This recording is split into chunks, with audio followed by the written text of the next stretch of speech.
Good afternoon, everyone. Welcome to today's presentation of the CURC webinar series entitled Food Waste Recovery on Campus.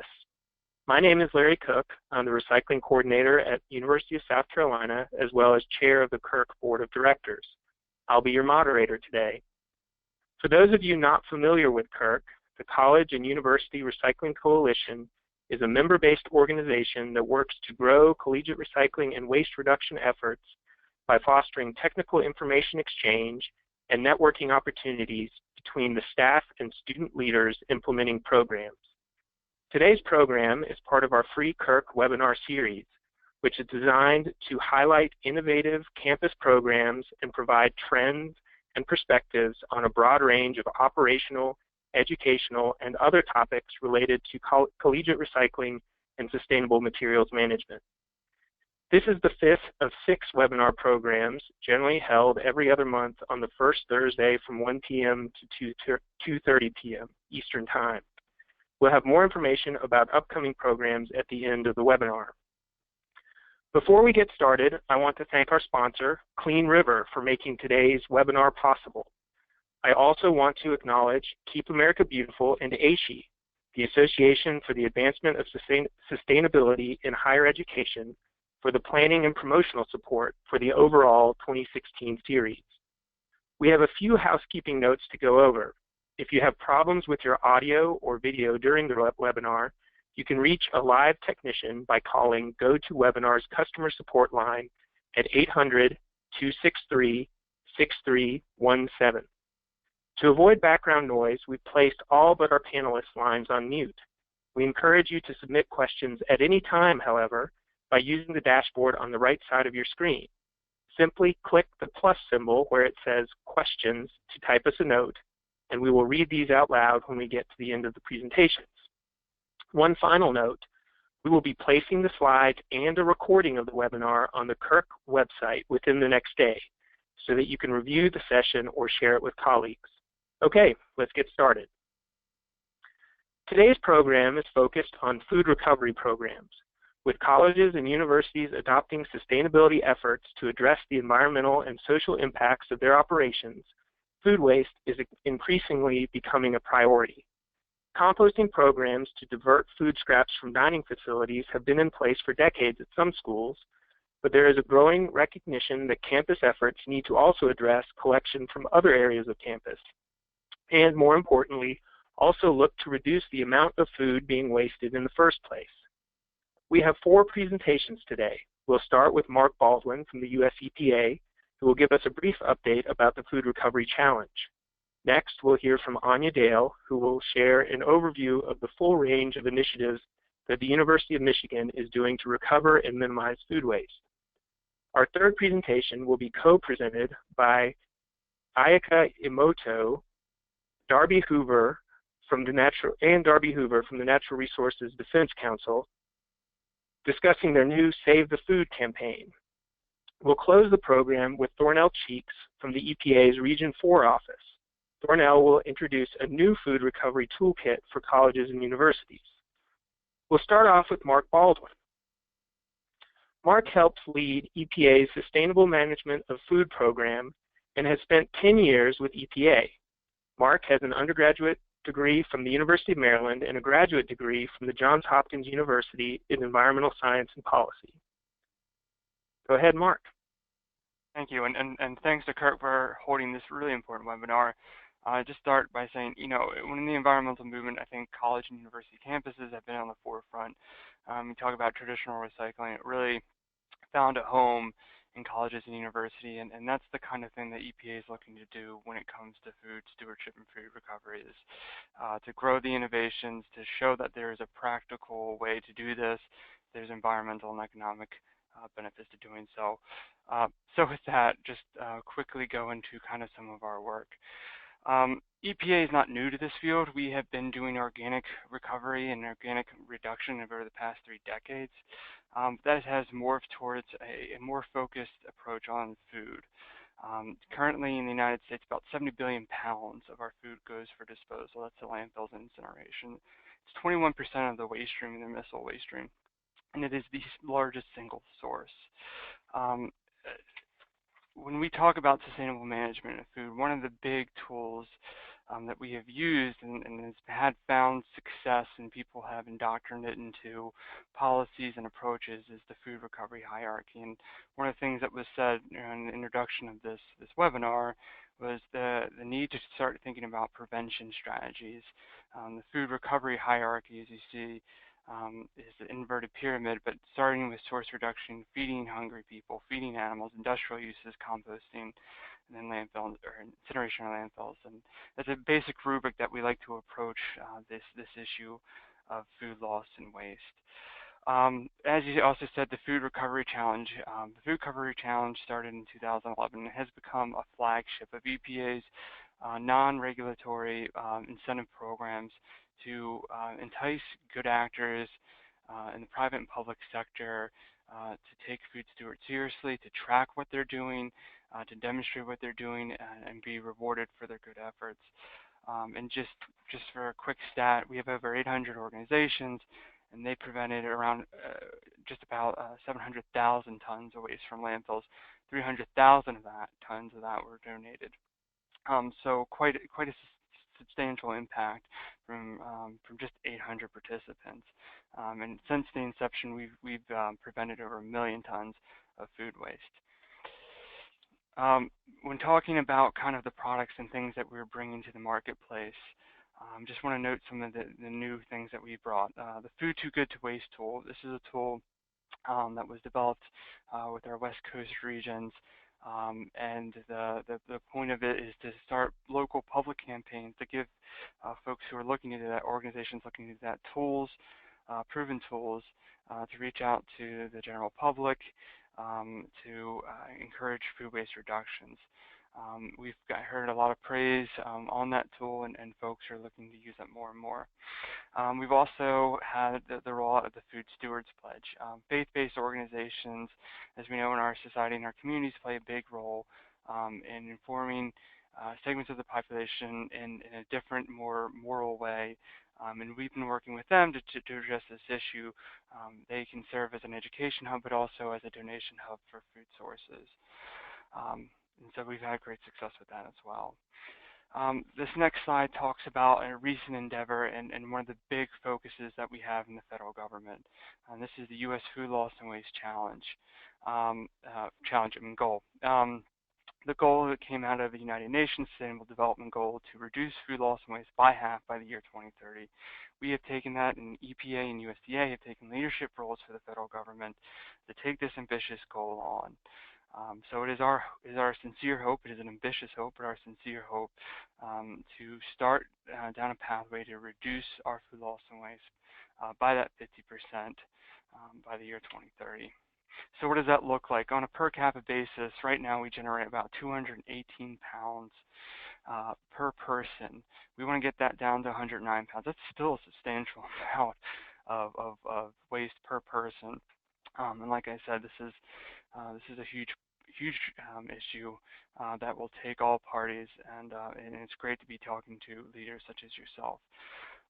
So since we've announced that goal, we coalesced a group of stakeholders in Charleston, South Carolina, to center around this goal, this ambitious goal, to bring everybody's best ideas, best issues, their demonstrated solutions, and to have a coalescing, a central place to have all of this. We know that there are a lot of passionate leaders on this. There's a lot of passionate activists on this.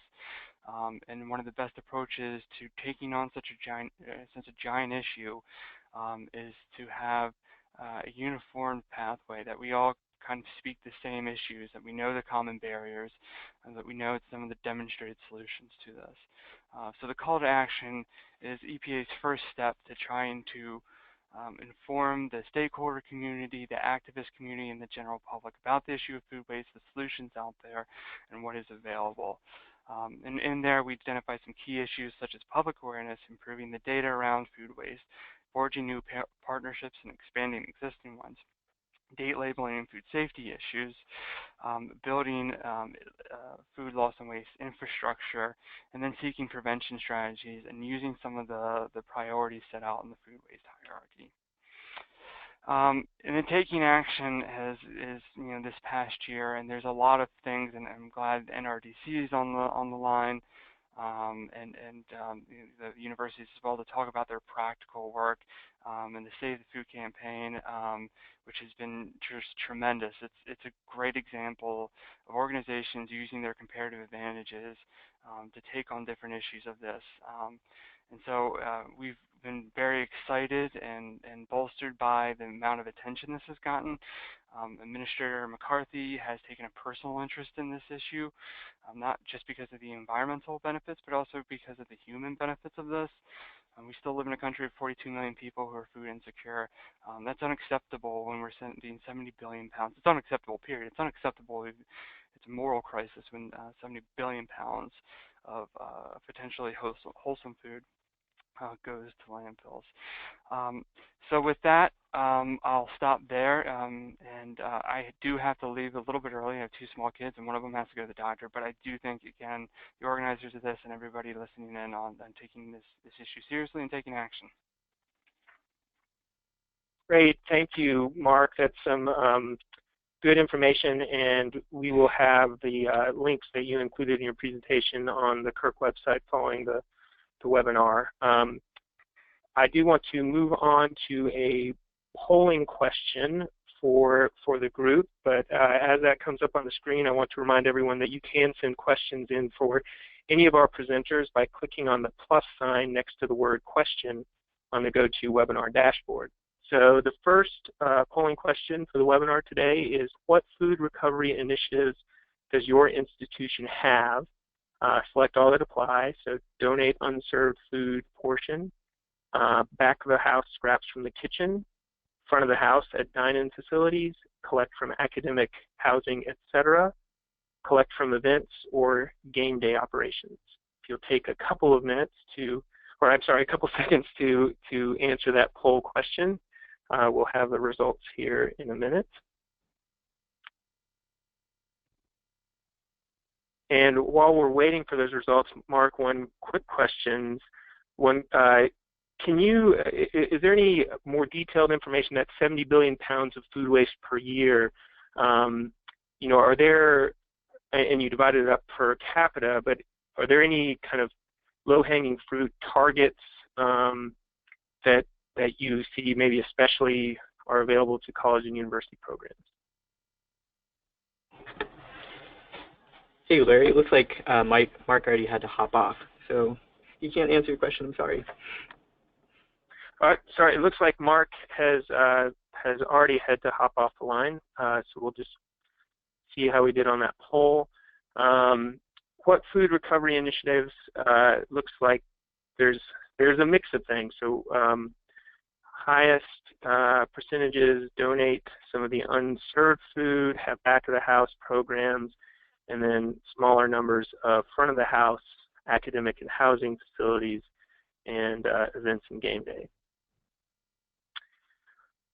Okay, so we're going to move right on, and our next presenter is Anya Dale, who has had a diverse career in sustainability, ranging from sustainable agriculture to urban planning for smart growth.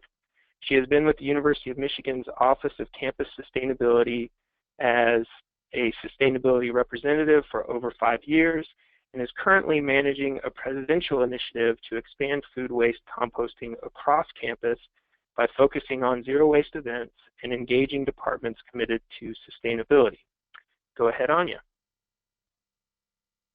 Thank you, Alec. Yeah, there's been a lot that's been happening around the university to reduce food waste for a while, and I'll try to do my best to cover as much as I can of that.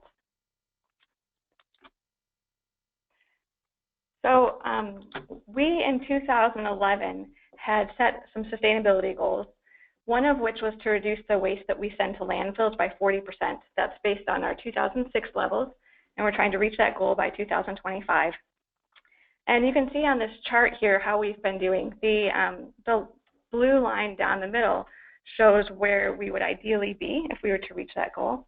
And the yellow shows sort of how we fluctuated over the years. And there's definitely been a lot of efforts to reduce waste, but because we have a growing campus, both in people and in square footage, even though we have programs in place to reduce waste that have overall made the waste per capita decrease, our overall goal in trying to reach that that baseline of about 8,800 is we're not getting significant movement towards it.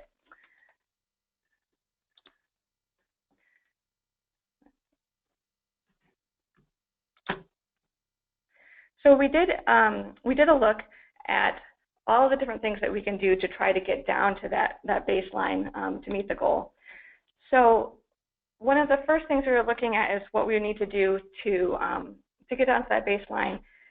Really, by improving our recycling, it would only take us a little bit down. So you can see when it drops down to the blue line, it gets us a little bit closer to our goal.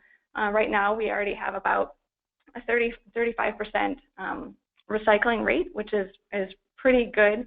And we're doing some efforts to try to improve that and do consistent bin signage and standards across campus that will help us to improve that a little bit. But really, when we started looking at what would actually get us down to that goal, we would have to look at expanding pre-consumer composting. So that's obviously all of the prep waste that might come from the residential dining facilities on campus, and that drops us down a little bit closer towards that goal. And then looking also at incorporating the post-consumer that would be coming from catered events or from the dining halls, plate scrapings. Again, that drops us a little bit closer. And what we have found is that really, unless we get into reducing food waste in all of the buildings across campus, we can't get to the goal. So it needs to be something beyond just where we have food service. So residential dining has been really a leader in trying to reduce food waste on campus for a while now. They started off with doing pre-consumer composting, so all of the prep waste in the back of the house from our 7 residential dining facilities. They were taking all of that prep waste and composting it. A couple of the buildings had a pulper system in place so that they would pulp the material to get rid of some of the liquid waste and sort of consolidate it down a little bit. They've moved entirely towards using reusable stuff in the dining facilities.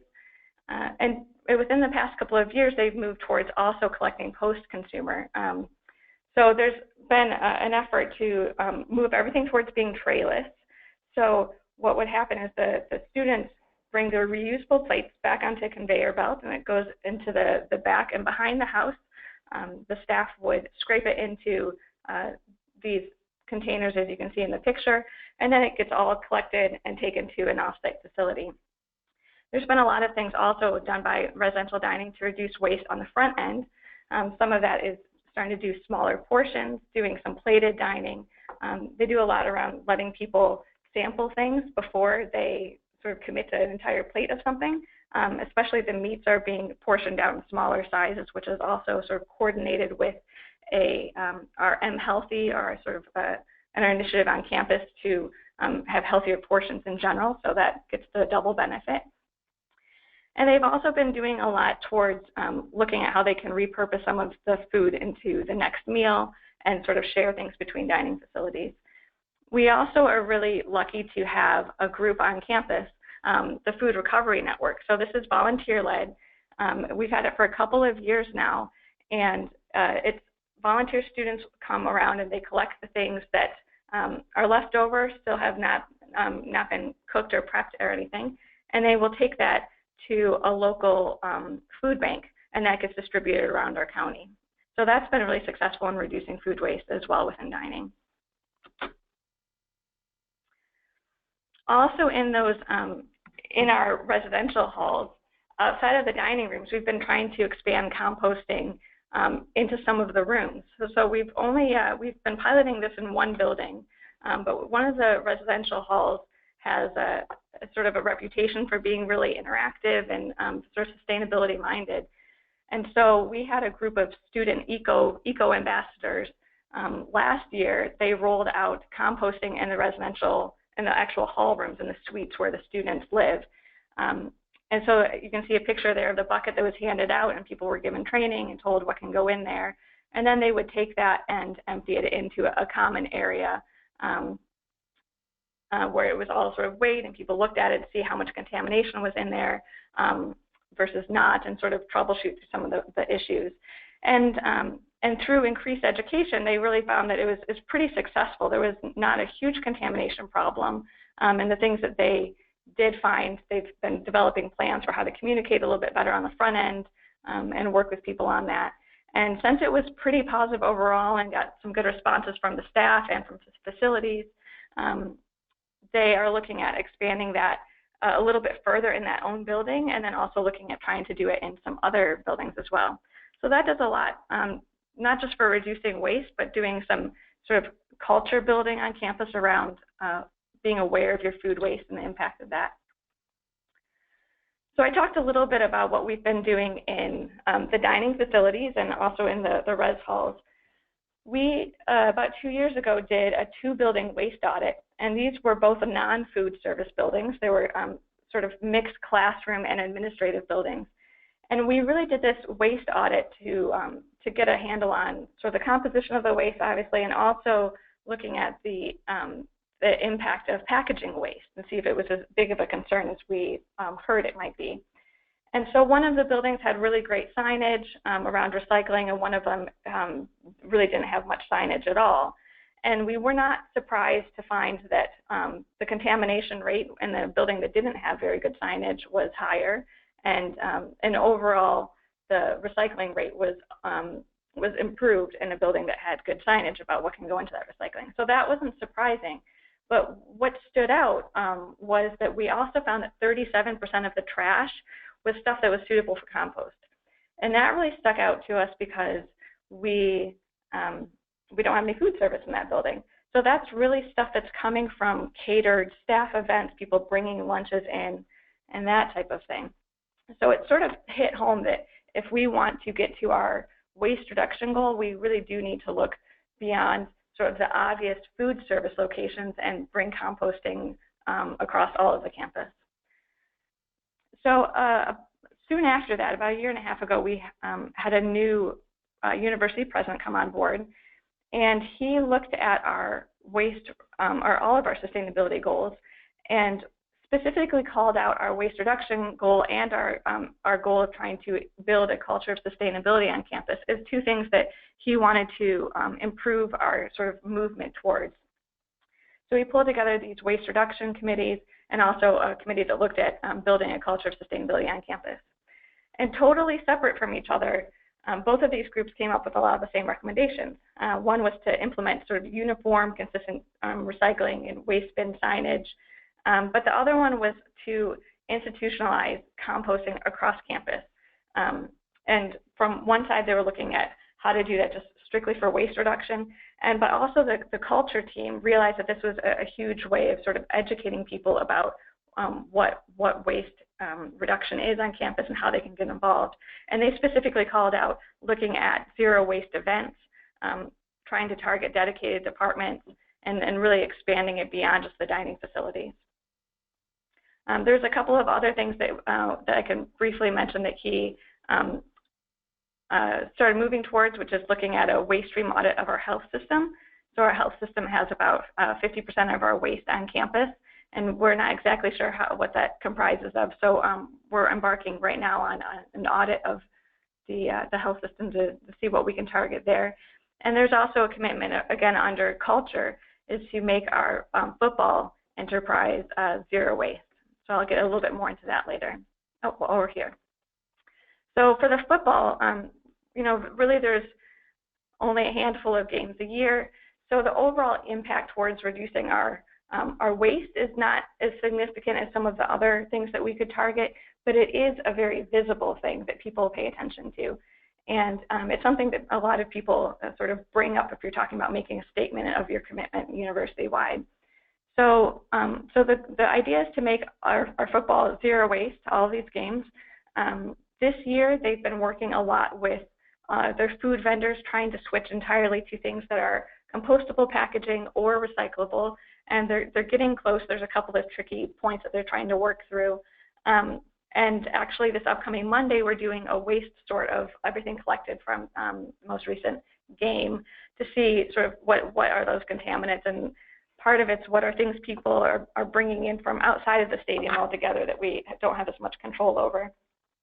the idea is that once we've worked through some of these things, in 2017, that's when the stadium will put in the composting collection bins and all the signage and do all the publicity and really try to work on educating people and really make that move towards making those things zero waste. So I also mentioned that one of the programs that the President Schlissel has put forward is the Zero Waste Program.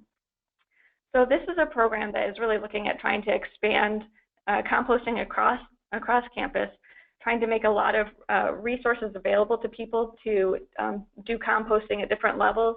This aims largely at doing events. So it's resources to make it really easy and hopefully eventually second nature for people to make those events zero waste. And also trying to provide some technical and financial assistance. And we've had for a while the option of people putting in a specific work order for an event and having some help make an event zero waste. But this new project and program now has funding and some dedicated staff that can put a little bit more time and resources into it. And really, for the first time, we can start covering a chunk of the cost of making those events zero waste. So some of the things that we've been working on, for example, is putting together a zero waste guide. So we have a website now dedicated to the program.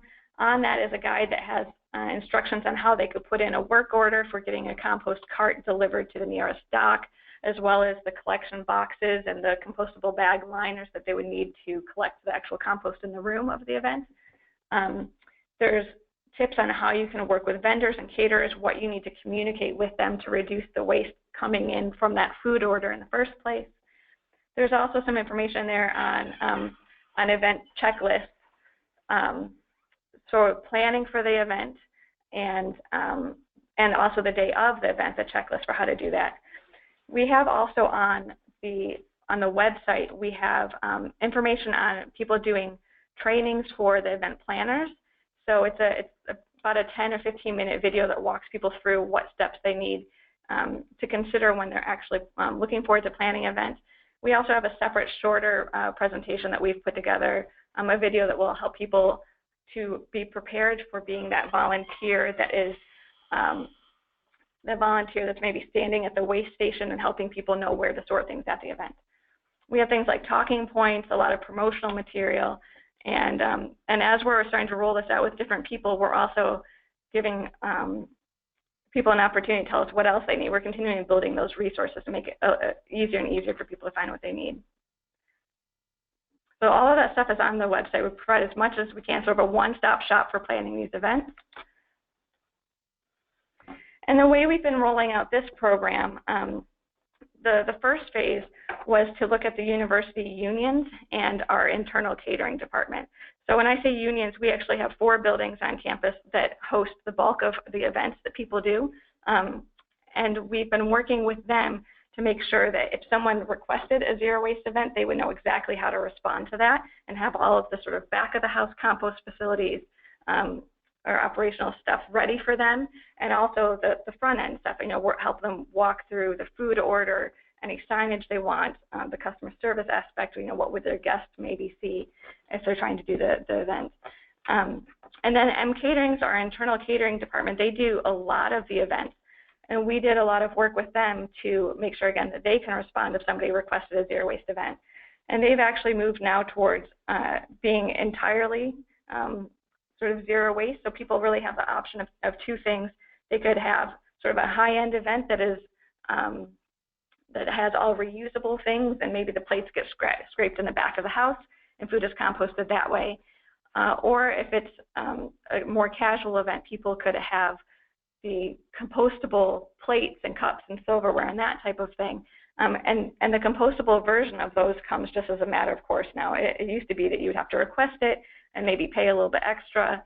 It wasn't certain whether or not it was actually compostable stuff sometimes. So we've worked through all of that.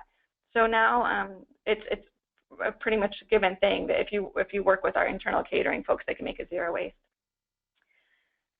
The second phase that we looked at was looking at the buildings that we have on campus. We had a few that were already sort of piloting composting within the building. So I believe we had 4. Some of those were doing it just here and there for their monthly staff meetings. Another one of them that was a little bit more ambitious had a compost collection in their kitchen that they would train people and then let just those people who had been through the training use it. So we went to those buildings and we tried to expand the use. So something that we found was if a compost cart was not getting used regularly and it's just on the dock, and the way it would work if it's used just infrequently is once a month or twice a month, it would require somebody calling and asking for the cart to get picked up and emptied. And if it was forgotten, and everybody's really busy, if it was forgotten, it could get stinky pretty fast and start to attract bugs. So what we've been working on is those 4 buildings that already had some compost service, trying to get more people to use it, more departments using it for more events, so that we could move that onto a regular weekly schedule pickup, which means the back of the house operation guys have it on their regular schedule, pick it up without anybody having to call, and that way it really avoids any sort of potential mess on the dock that might make people unhappy.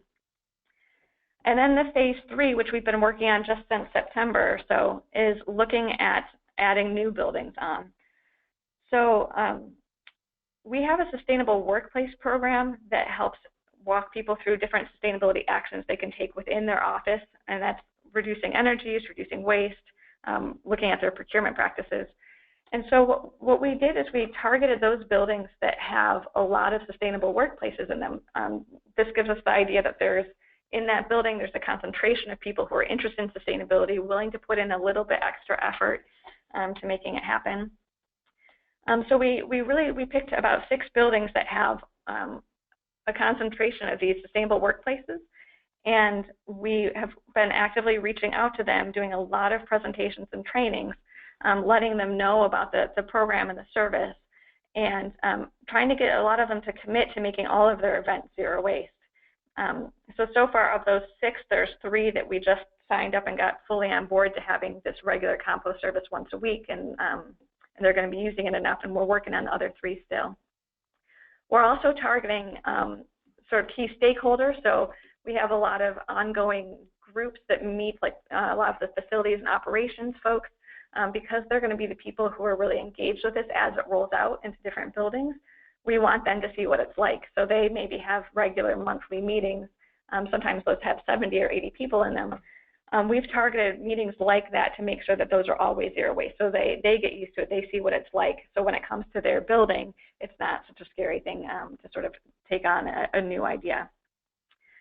You can also see really quickly in this photo, we have a couple of images of some of the supplies that we've shared with people. For example, this all the way to the right is a 7-foot tall poster that you can scroll out and let people know at these sort of higher class events that it's zero waste and how that applies to our sustainability goal.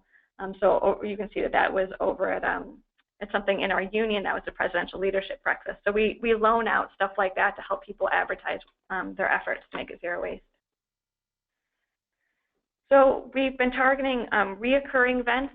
So reoccurring events are if somebody has a weekly event, or there are some departments that do just so much outreach or fundraising that they have events every couple of days. So we've been working with them on trying to provide technical assistance. We also provide all of their materials for them. So we'll give them the bins that are foldable and you can tuck in somewhere. We'll give them a supply of the compostable liners and the signage. So hopefully, rather than having to find this stuff every time, they just have a supply closet. They have their own stuff that they can set up in the room. And we've also been trying to link that with some of our other programs where they get certification for being sort of a green workplace. They get extra points that they've now committed to being also doing their events as zero waste.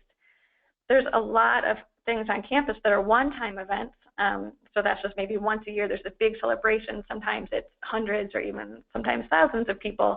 So we provide a lot of assistance with getting set up for that, making sure that their orders for the materials come through okay, working with them with the vendors and the food order. And in that case, we'll also provide the compostable ware, because when you're talking about maybe 1,000 people, that additional cost of making compostable ware could deter some folks. So we're trying to provide them with that. Here's just a few quick examples of what we have. All the way to the right to the 7-foot poster you can roll out. We have table tents, different things that they could display during their event to let people know what's happening. And really what we've been trying to drive home to people is that this, we're trying to make it as easy as possible for them, but it really does require them to make some commitment. It does take a little bit more work to make things zero waste, and we don't want to skirt over that. It's a lot about helping them learn how to do the advanced planning to avoid waste on the front end, which is a lot of communication with their vendor and their caterer, so they have to be somewhat familiar with how things tend to get delivered and what things cannot be accepted into the compost. We also want them to have a good eye, a trained eye for what's compostable, so that if something does show up that shouldn't, you know, from their food order, they know to set that aside and not let it get into the compost.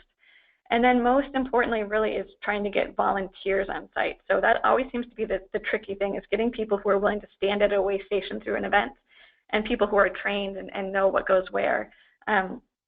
Because really, if we don't have that, you can do everything else pretty well, but if you don't do that and there ends up having contamination in the compost, usually it will, you know, unless it's something you can quickly sort of pick out a few things, it might end up getting sent to the landfill, which would be a bummer if you've put that much effort into in the front end. So the biggest takeaway that we've learned really from all of these programs, from the Zero Waste program and also trying to implement stuff in the dining halls and in different workplaces, really it's about trying to engage all of the stakeholders. And when you're looking at something like a university, there's a lot of different stakeholders, there's different groups. So some of that is internal and external. So some events are hosted for people who are outside the university, some are for internal staff. But there's always the balance of trying to provide a really great event to people, or great customer service if they're in the dining hall or something. So you're not requiring a lot of extra work of them, but also wanting to balance that with educating them about what zero waste is and why you're doing it. So you don't want to be completely invisible that it's happening either. So it's finding that balance. We do a lot with working with all the folks who deal with the capital and infrastructure stuff. So, you know, the actual collection system, getting the right bins and the signage out and how to get those placed in the right place. And then the transportation system of collecting that and hauling it to our collection site and working with them to make sure they're happy with what they're receiving. On the operations side, there's just so many levels where we need to engage people, and that can come from the departments that are participating and trying to get all of them sort of on board and aware of what's happening, but also the custodial staff in those buildings. And we have such a large campus that that there's sort of regions of custodial staff. So you have to reach out to different groups of custodial staff for different buildings and get them on board and see how it relates to their job and how all of the initiative relates to sustainability overall and towards our campus waste reduction goal. And coordinate also just scheduling. Our custodial staff works Sunday through Thursday morning, so if there's a Friday morning event, who's going to take the compost bag down to the dock, and what should we do with that? So there's some stuff like that that we've been working on. And then also just the importance of getting feedback from everybody. So it involves so much communication. And some of that's to address contamination, like we have a really good working relationship with the people who pick up the compost from the dock, and they'll take a peek, and if it's not looking good and there's contamination, they take a picture and send it to us, and we can track that back to who had the event or maybe where that came from. So now we know we need to go back to the customer and talk to them about maybe what stuff they were ordering, or did they actually have a volunteer at the bin, or did someone wander away from the bin for a while. So it's sort of this continual improvement of the operation side and of the communication side, and really just sort of working our way through it. Our goal is to bring on about five buildings per semester, so we're sort of baby stepping our way through, but part of that is because we really want to take the time to engage all of these people. I think that's about where I end. And I'd be very happy to hear any questions that people have. Great, Anya. That was very informative. We do have some questions for you. One, early on in your presentation, you had a slide of how you were trying to get to that 40% waste reduction goal. How did you quantify the different types of buildings that would get you there? Like how much was you had back of the house, and then eventually ended up with all of campus you had to address? How did you quantify those values? Yes. That was our waste reduction office that did that analysis, but I know that they have, they're able to measure from what they collect from each building on campus. So, so we have a pretty good idea of what comes out of each dining facility, over the course of the year, and also what comes out of each building. So, and knowing that from really the buildings that even don't have food service, if 35–40% of it's food waste, we can sort of estimate how much, bringing certain buildings online, whether it's something with food service or something without food service, we can get a pretty good idea of how much waste we can avoid if we have a new way to divert that waste. Okay. Can you talk a little bit more about the specifics? Where is the collected organic material? Is that being sent off-site to a vendor, or are you handling that internally? How are you actually doing the compost process? Yeah, that's taken to an off-site vendor. So we have our own internal staff that pick it up, and so they pick it up, they consolidate it all together, so it all ends up getting mixed, and then we drive it down to a site it's We Care Organics, is, I don't know, maybe 5 or 10 miles away. So we're lucky to have a site close by that can accept it. But it also involves a lot of communication with them. They're really particular about making sure there's no contamination in it. So there's lots of communication between them and our waste reduction recycling office. Okay. We had a question about how you manage, you mentioned the big 7-foot poster and all the other kind of promotional material when somebody puts on a zero waste event. How do you kind of manage that material? Like, how do they check it out? How do you make sure you get it back? That sort of thing. That's a great question. So most of those things, pretty much everything except for the banner, are things that you can get off of our website. So we have table tents, different things you can print and put out. And so they can get those off the website, as well as the signage for the recycle bin and the compost bin.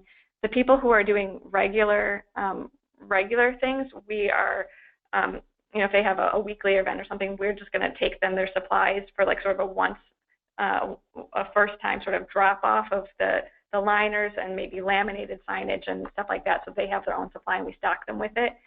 The banner is, we only have one at this point, and we just, if people say that they need it, we just through email have been coordinating for them to check it out, and we either drop it off for them at their event or they can come pick it up. I think because we're just rolling out this program, we haven't yet had an issue where it's been so busy with that there's any conflicting requests. It gets used maybe a couple times a week. So we're not there yet, but I imagine eventually we'll put it onto an Outlook calendar that we have, or our Google Calendar, where people can check it out just like they might check out a projector or something else. Okay, we've got lots of great questions. I do want to ask one more, and then we'll be moving on. But you mentioned that athletics has been on board along with other stakeholders. Were you already able to work with athletics, or was it really triggered by the president's top-down adoption of these goals? Yeah, I think there was definitely some conversation with athletics about it. I think that there's been a lot of interest. There's been a lot of push from students specifically to make the stadium zero waste, and there's even been a couple of studies that were already done to see what would be involved and how much it might cost to implement something. So there was definitely already interest in movement. But when our President Schlissel said yes, this is going to happen, it did move things along quite a bit quicker. Great. Thanks again for that presentation, Anya. We do have a second polling question, so you should see it on your screen right now. What waste reduction initiatives does your institution have? Reduce back of the house. Oh, I'm sorry. That was yeah, here we go. Reduce back of the house kitchen waste. Pay per serving versus all you can eat. Discourage excess portions, trayless, smaller plates, etc. Reusable to-go containers. Outreach and education campaign. If you'll take a second to fill that out, we'll have the results in a second. And I'm going to go ahead and introduce our next speakers as we wait for those results.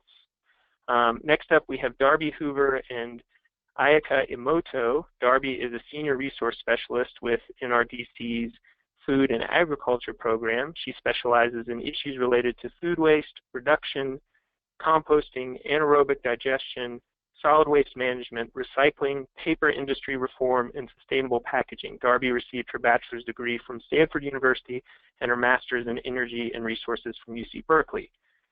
Ayaka Moto is a consultant for the NRDC Save the Food campaign, and we'll look at those results real quick before we hand it over to them.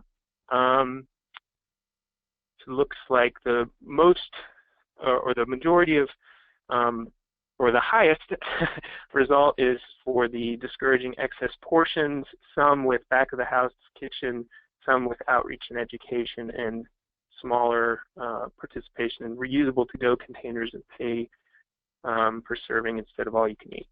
So moving right along, let's hand it over to Darby and Ayaka. Thanks very much, Larry. Ayaka, perfect to be on that slide. So just so you all know, this is Darby speaking now. I'm going to give you a little bit of background on how NRDC got interested in food waste and a little bit about our Save the Food campaign, and then I'll turn it over to my colleague Ayaka for more details. For those of you who aren't familiar with the Natural Resources Defense Council, we are a nonprofit international environmental advocacy organization. We have offices around the U.S. as well as in Beijing. We were founded in 1970. Today we have 2.4 million members and online activists and a staff of over 500 scientists, lawyers, policy advocates, and other experts who work on a wide breadth of environmental issues. Our Save the Food campaign was launched in April of this year as a partnership between NRDC and the Ad Council to raise awareness about food waste. Next slide. In 2012, NRDC released a report called Wasted, in which we highlighted the statistic that 40% of the food in this country is wasted. This report helped spur a national conversation about the problem of food waste. Since 2012, we have expanded our work on food waste, and in particular looking for opportunities to develop waste prevention strategies. Our research shows that consumers account for 40% of all food wasted in the U.S., which is more than any of the other parts of the supply chain, including retailers, groceries, processors, manufacturers, farms, etc. This is why we really think it's critical to engage consumers, individuals, and households. The average American family of four spends $1,500 on food that they throw away each year. So there's an interest from the individual level in saving money, as well as the potential environmental benefits. And each individual in the U.S. tosses 20 pounds worth of food each month. Next slide. So NRDC, being an environmental organization, is particularly concerned about the associated resource impacts of all this waste. So you can see that 25% of fresh water use, 31% of cropland, 30% of fertilizer all go to grow food that does not get eaten in the U.S. Food and food parts represent 21% of what we're sending to landfills, and the equivalent greenhouse gas emissions associated with wasted food amount to the same as 39 million cars per year. And for most of these resource impacts, these are associated with growing, producing, and shipping food that we don't eat.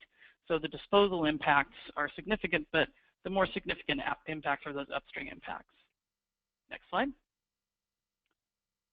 This is particularly egregious since between 1 in 7 and 1 in 8 Americans are food insecure, meaning that at some point they don't know where their next meal is coming from. If we could reduce food loss and waste in the U.S.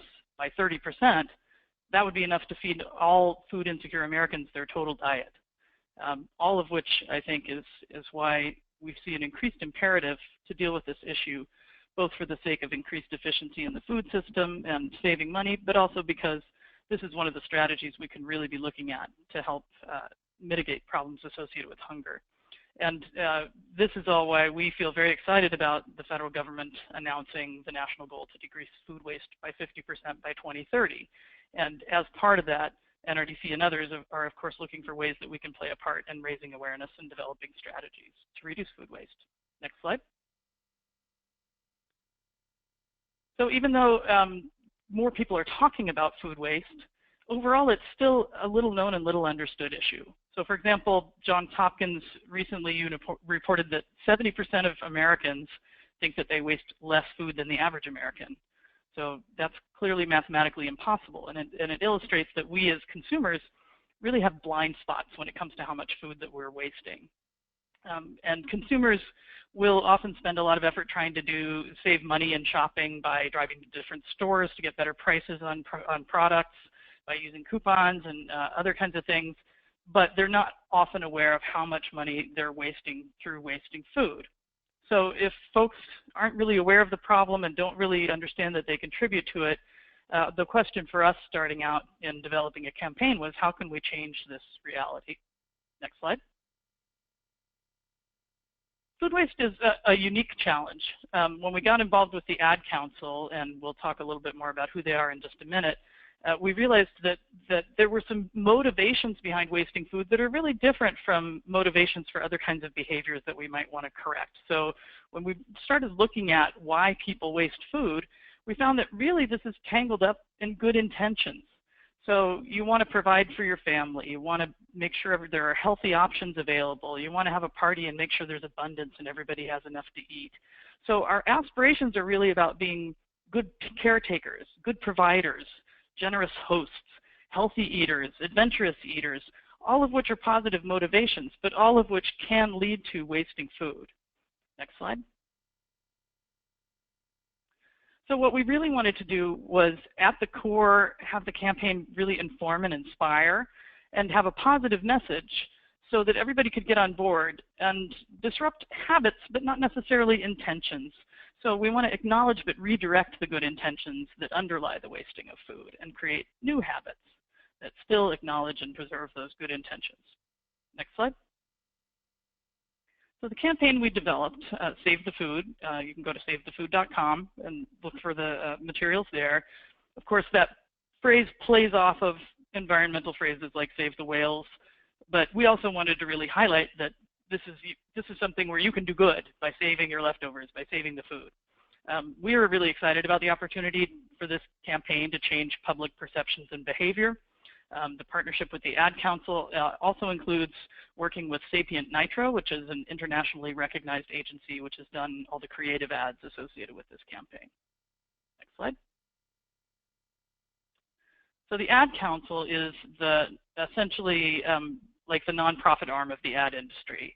So they are the entity responsible for developing campaigns to influence consumer behavior, many of which you've seen before over the decades, like McGruff the Crime Dog, Smokey Bear, Crash Test Dummies, Friends Don't Let Friends Drive Drunk, etc. So again, this was a new kind of campaign for them, where most of the campaigns they've done in the past have essentially amounted to trying to convince people to stop doing a thing that they kind of knew wasn't right anyway, or that they could be motivated to do better. And with food waste, again, they found that this was really going to be a different sort of campaign and really about positive intentions that just needed to be redirected or reframed so that we could have better behavior. Next slide. So the way the campaign is that the Ad Council is leveraging over 33,000 media contacts in the US, and they leverage those to get PSA campaigns out on a lot of different platforms such as television, out-of-home, print, and digital media advertising. So these are just some of their media relationships at the Ad Council. Next slide. So the course of the campaign will extend about 3 years. Over that time, the Ad Council is expected to secure about $90 million in donated media. The purpose of us being on this webinar and having other outreach efforts is really to talk with different audiences about helping to extend the reach of the campaign to different partners with the overall goal of reducing food waste in the US. So we're inviting different types of partners, cities, counties, waste haulers, colleges, other kinds of groups to see how we can leverage some of those campaign assets that we have available for free on savethefood.com. The materials are all free to download. We have opportunities to co-brand, add logos, for example, resize based on your space availability and needs. And I will now turn it over to Ayaka, who can give you more examples of what's available and tell you some more about the details of the campaign. Great. Thank you, Darby. So as part of the campaign that the Ad Council created, they included all these different assets that we have here. Darby mentioned TV ads, out-of-home ads, we have print ads, online ads, and social media ads as well. And I'm going to go over how you can actually access these ads because we have made these free for download and you can actually get them today. So as part of the campaign itself, the Ad Council created a 2-minute PSA video that chronicles the life of a single strawberry from the farm to the supermarket and its ultimate destination, the trash can. And really, we wanted to show this video on today's webinar, but unfortunately, we've been having a lot of technical difficulties in showing this video on webinars. So if you haven't seen it, you can actually go to savethefood.com and watch it after this webinar. You'll notice that maybe the music might sound familiar. It's actually from the movie Up, and the soundtrack itself won an Academy Award, and we're able to use it just thanks to a donation by Disney. And it actually really makes the PSA itself beautiful. So the campaign itself launched at the end of April, and since then we've actually had a lot of success with the campaign. It's been featured in high-profile media outlets such as National Geographic, Time Magazine, NPR's Marketplace, and then it's also been promoted by social media influencers as well. You'll see when we go through all of our creative ads, the campaign always directs people to our website, savethefood.com. So since the launch, we've had over 200,000 sessions on the website, and then the Strawberry PSA video has been viewed over 12 million times. So now I wanted to take you into some of the creative assets that we have so that we can show you what's really available for you to use. As Darby mentioned, the purpose of this is really so that you can take a look at this and see how you can use it for your own food waste initiatives. And we definitely want people to leverage all the great ads that we have created here. So you'll see here, this is our out-of-home ad. This includes billboards and bus shelters, and this is part of our Best If Used series that plays off of expiration dates. So here is our egg ad. This is our milk ad that we have. Next is our chicken ad. And finally, this is our bread ad within this series. You'll see the tagline is cook it, store it, share it, savethefood.com. And this is actually the shorter tagline that we have. Essentially, because this is on billboards, people have less time to read text. So we wanted to make this short and sweet. A few examples on how we've been able to work with different partners. So essentially, of course, a lot of people don't have billboard space available. And so one of the ways that we actually worked with the city of San Diego was that they have ad space available on their waste trucks. So we were able to resize our billboard ads, and then we also added the city of San Diego logo at the bottom.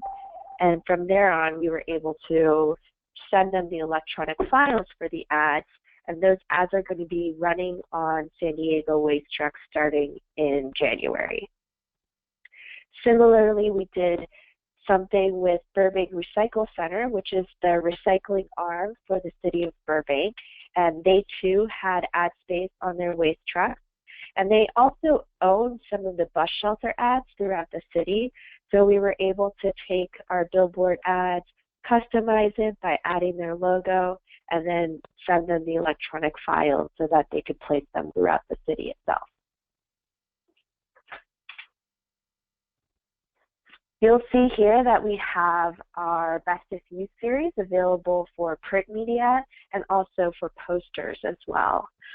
The image on the left is one of our chicken ads that was in a local newspaper.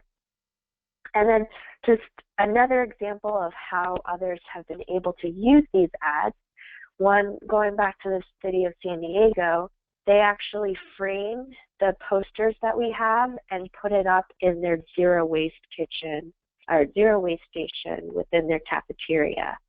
So that's one way to use some of the assets that we've created.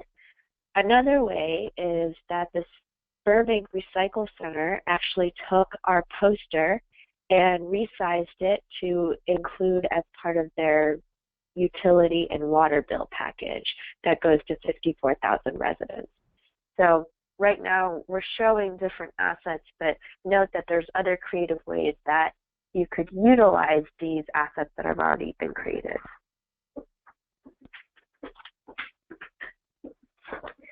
These are our digital web banners that we have. So I'll show you a little bit of the different web banners we have available. We have more beyond what I'm showing you today. But essentially, the right is a screenshot from freedictionary.com that has our Save the Food web banner ad. And then next is a pre-roll video, which is those video ads that show before you play your intended video on YouTube.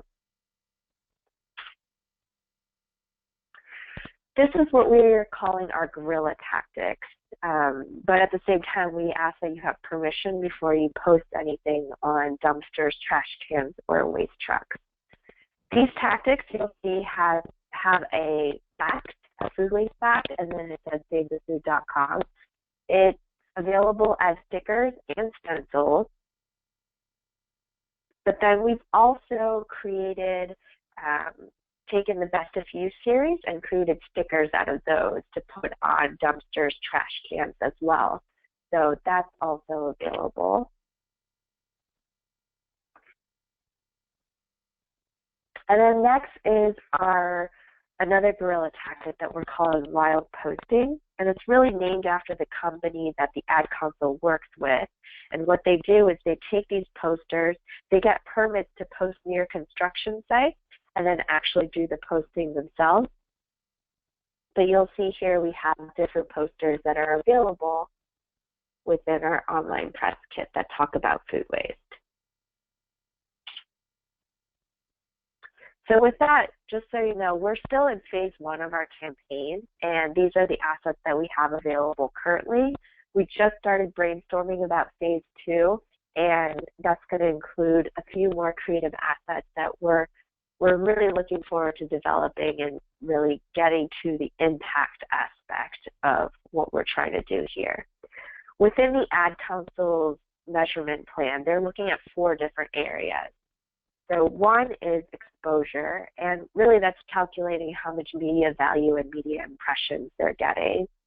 Second is awareness, and that is awareness of the campaign itself, and then also the website, savethefood.com. Engagement is really looking at website traffic and social media activity. And then finally, impact. We're looking at how many people are aware that food waste is actually an issue, and of those people, how many have really shifted their behavior in order to reduce their own individual food waste. So with that, I wanted to take you through our online press kit to share with you what's available right now. If you go to savethefood.com, you can actually access our online press kit from there. You'll see that when you have time to look at savethefood.com, you'll find that we have the 2-minute PSA video available. We also have tips on how to reduce your own individual food waste. So that goes to meal planning tips, shopping guidelines, and then also the store it section is storing tips. We recently expanded the website to include recipes that use food waste as well. So that's a new addition. So when you go to savethefood.com, if you scroll all the way to the bottom, you'll see that there's a link right there that says spread the word.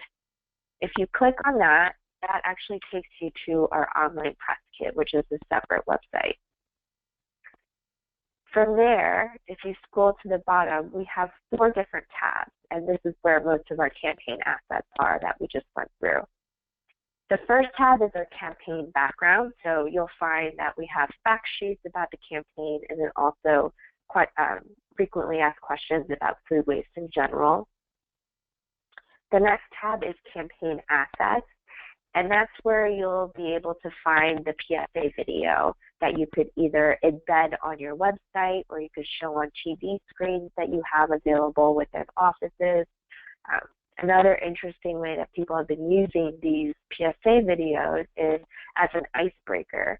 So we've had StopWaste.org out in Alameda County use the video as an icebreaker for their training sessions about food waste, and then have also used it as an icebreaker for their board meetings. In addition to the strawberry video that we have, we recently developed a new PSA video that works with a few actors within Hollywood, and it takes kind of a lighter look at food waste and is pretty funny. So those are available to also post on your own social media website. And then under campaign assets, we have those posters available as well. Only the 4 posters from the Best of You series are here. The rest are available if you email savethefood@nrdc.org. The third tab is social media assets. So we have a lot of pre-written Facebook posts and images available to put on your own social media channels. And then the final tab we have available is media outreach. So this is really where you go if you have, if you need high-res versions of the creative that we just went through. So for example, if there was an opportunity with a local TV station that needed broadcast quality video, then that's where you would go. Also, we have the high-res versions of the billboards and bus shelter ads as well. And one of the things that Darby mentioned is that we want to make sure that this is easy to use, and if you need any help resizing some of the ads, or if anyone's interested in co-branding the ads, we could also do that as well. And that's the email address that you can reach out to in order to get that conversation started.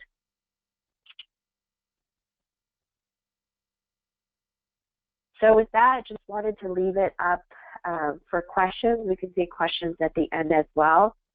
This is just a really short introduction into the campaign materials that we have available, but we have spent a lot of time in creating these assets, and we really want to share it with everybody in order to make sure that together we're raising awareness about food waste in the U.S.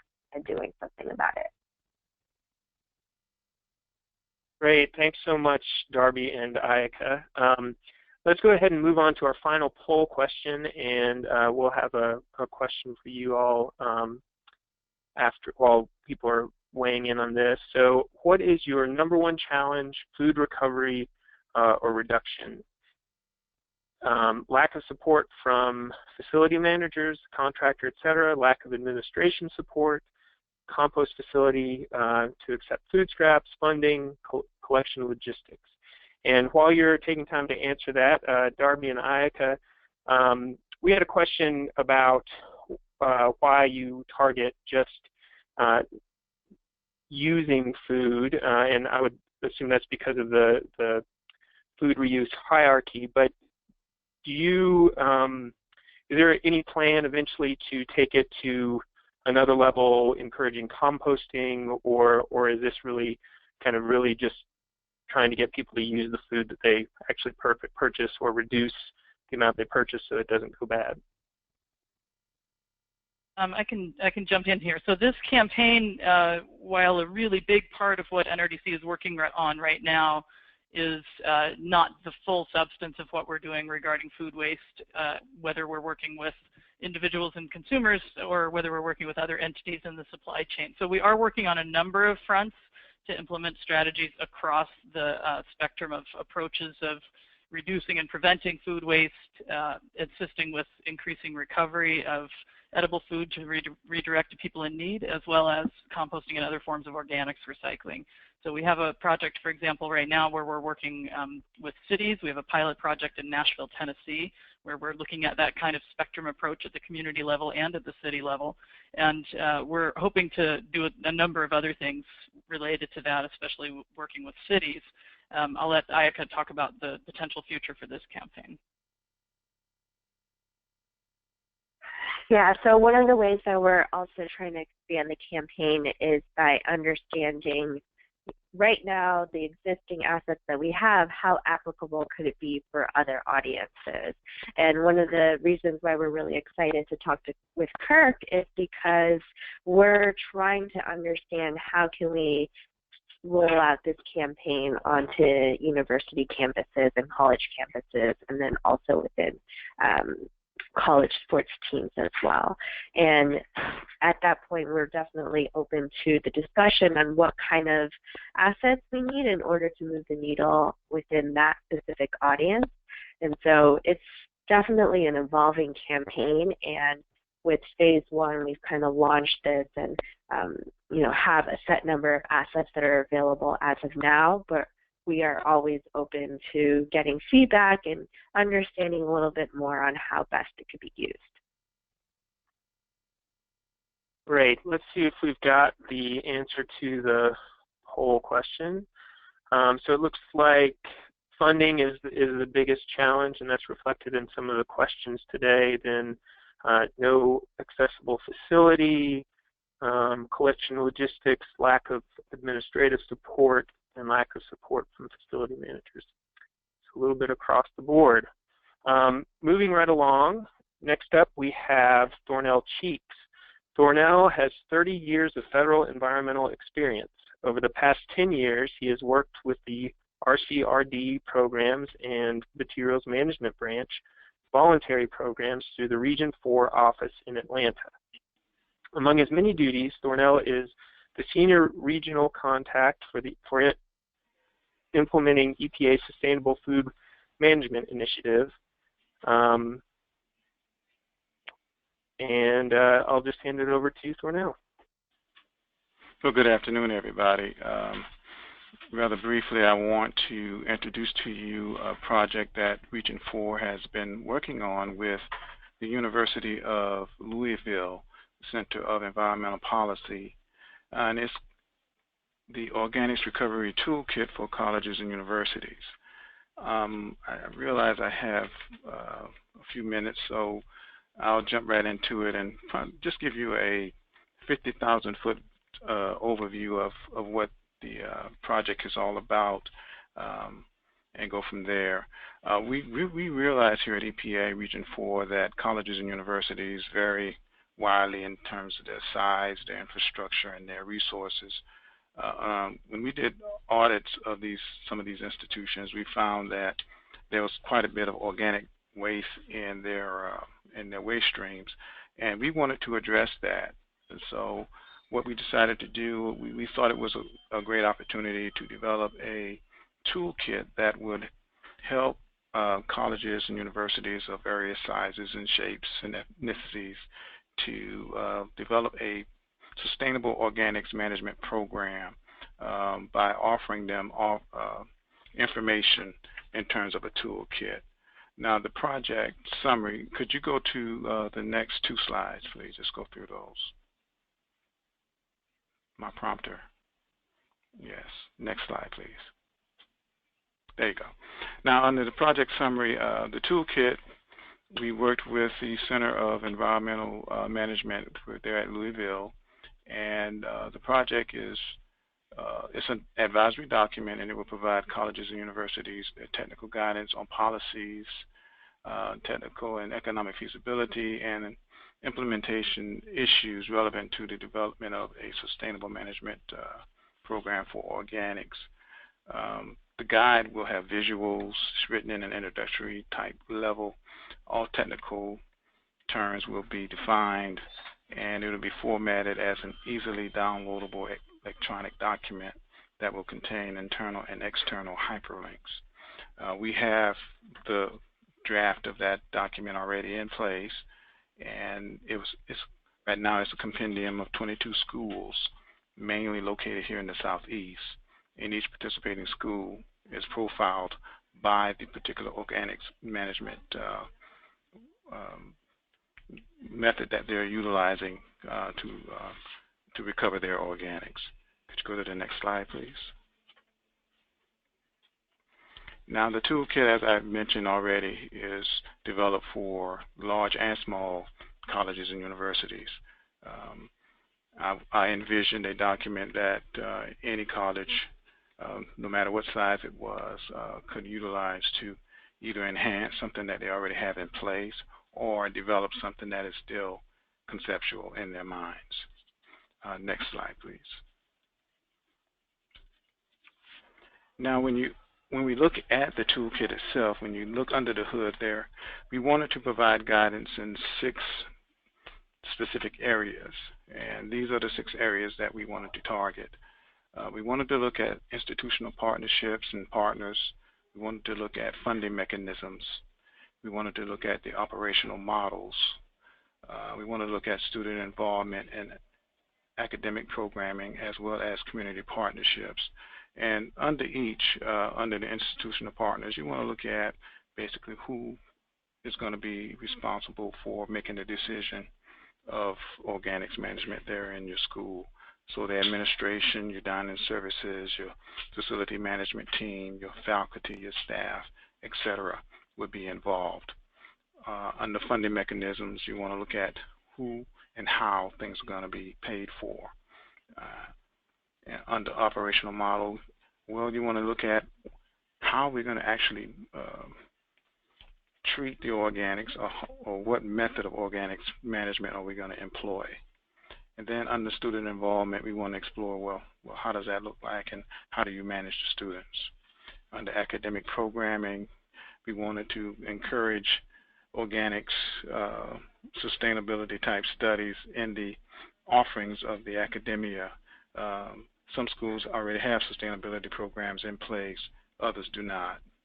And then we also wanted to look at community partnerships, external partnerships, the public-private partnerships, etc.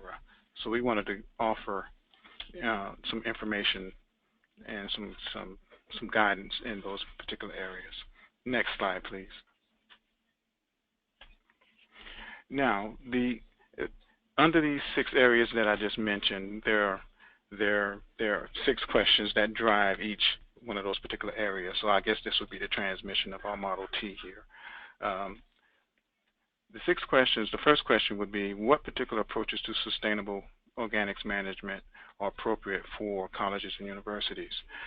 So basically that general question, you would probably want to turn it and say, well, what particular approaches are appropriate for my college and my university?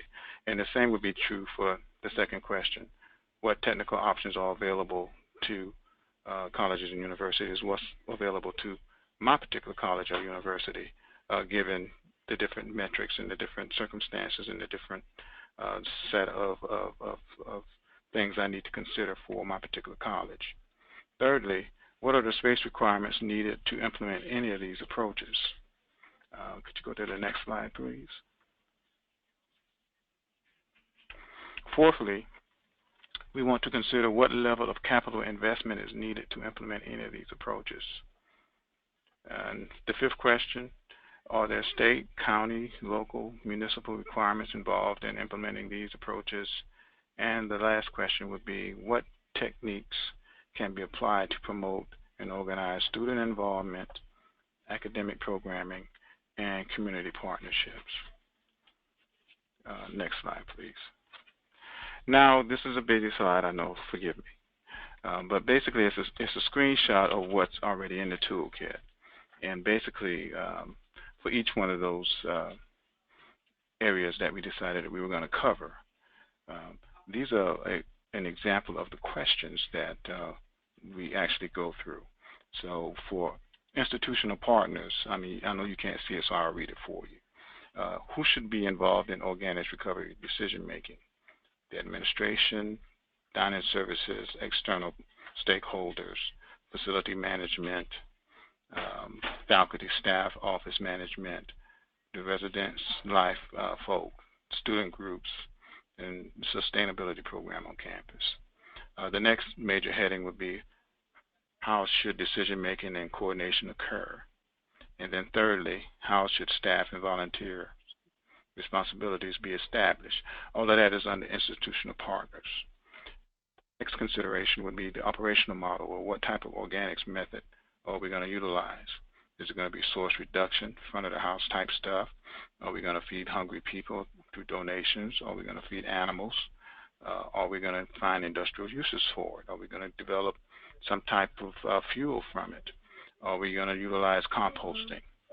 Or are we going to utilize commercial recyclers? All of these are considerations that each college and university should consider.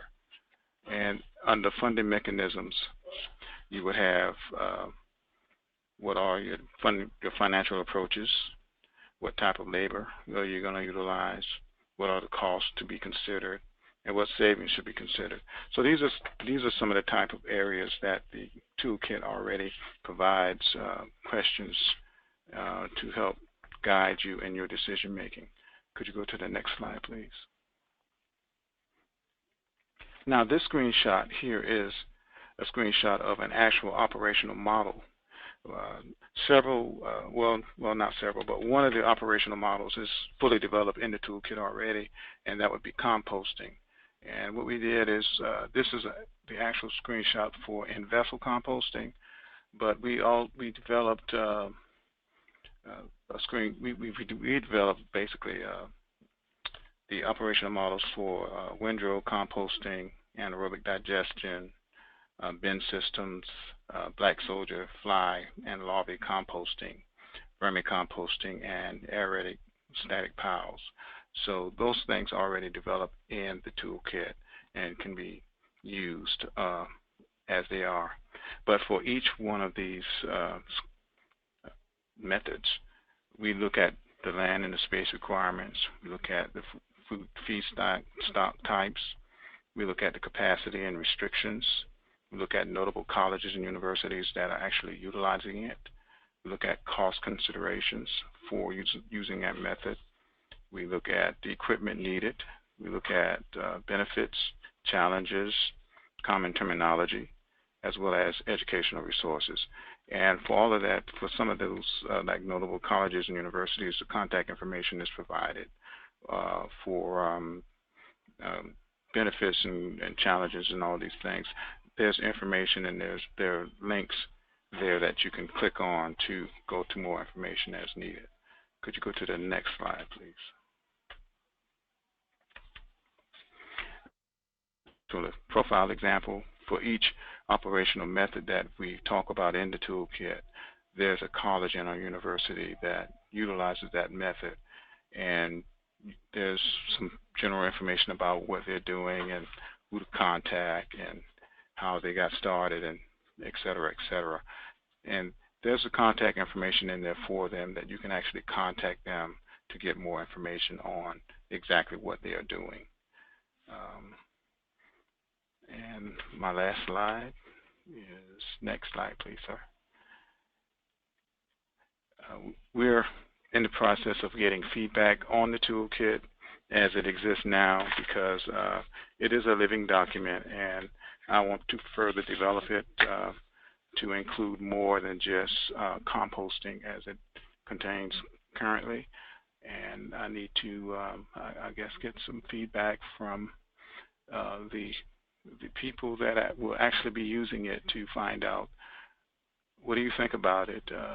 Where does it need improvement, and whether or not in its current form you think it's useful, and what should we develop in it next? So if you'd like to participate, you can contact me at my email address or my phone number. And I think Ali has some more information about the actual toolkit itself. The draft toolkit is available, and is I believe it's available on the CURC website, so that you can actually look at it and provide feedback. With that, I'm finished. And did I exceed my 10 minutes? You did great, Cornell. Thank you Okay, so much. great. I think this is going to be an incredible resource, and ideally it's going to answer a lot of the questions that we're not going to have time for today on the webinar.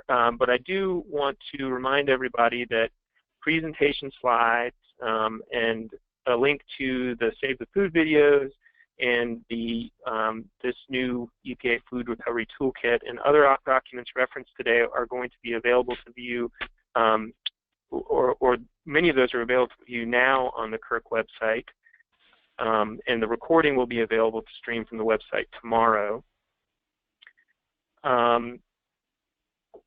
Let's see, we do still have one more webinar for our 2016 series. Our next program is coming up on December 8th, entitled Getting into the Details, Smart Contract Language to Move Campus Operations Toward Waste Reduction Goals. Definitely share your thoughts for our 2017 webinars when you complete the post-webinar survey, and stay tuned for the full 2017 webinar series schedule coming up soon for details to register, and again for all the information included in today's webinar, visit www.curc3r.org. All right, I'm going to talk about some of our upcoming events from our partner organizations. The U.S. Zero Waste Business Council has a webinar coming up, On-Site Food Scraps Processing Options, November 17th from 2 to 3 p.m. And you can sign up at their website, www.uszwbc.org. We have the State Electronics Challenge webinar, Introduction to the State Electronics Challenge, coming up November 15th, 2016 from 3 to 4 p.m. Eastern Time. Sign up at their website, www.stateelectronicschallenge.net. And we just recently, in the last couple weeks, wrapped up the 2016 ASHE conference. CURC hosted a very informative workshop as part of the ASHE program. The 2017 ASHE conference has been set for October 15th to 18th, 2017 in San Antonio, Texas. For more information, you can visit the ASHE website.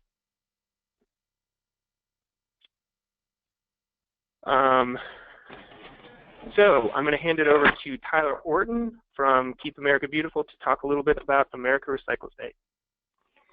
Hello everyone. I just wanted to quickly remind everybody about America Recycles Day, which is November 15th, just under a month away now, and we're very excited. And this is a great event to host on your college campuses. I just wanted to tell you a little bit about this year's plans.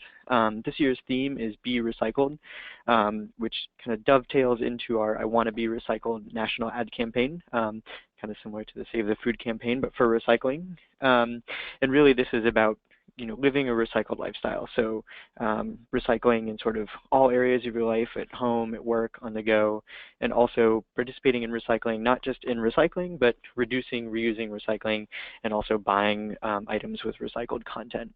And this year we're really focusing on engaging individuals, and we want them to take the Be Recycled pledge and use the hashtag Be Recycled when talking about recycling this season. And on the next slide, I have just a couple ways for you to get involved. Obviously, hosting an event on your campus is a great way to engage students. We do have some campus-specific toolkits on the Toolkits page of America Recycles Day.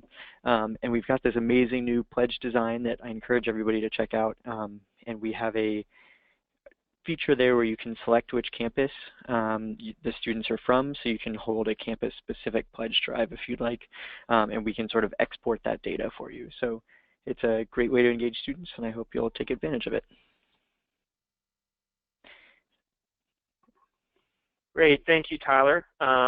Following this webinar, you should receive a prompt to complete a quick survey. We encourage you to take a minute to give us feedback on today's program.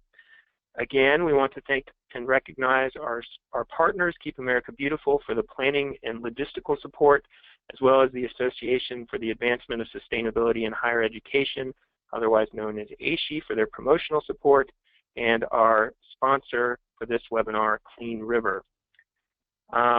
Just a quick reminder, go to the CURC website for today's slides, all of the other information, and as well as our back catalog of CURC webinars. One last time, I want to thank our presenters, Anya, Darby, Ayaka, Dornell, and Mark. Thank you and have a great afternoon.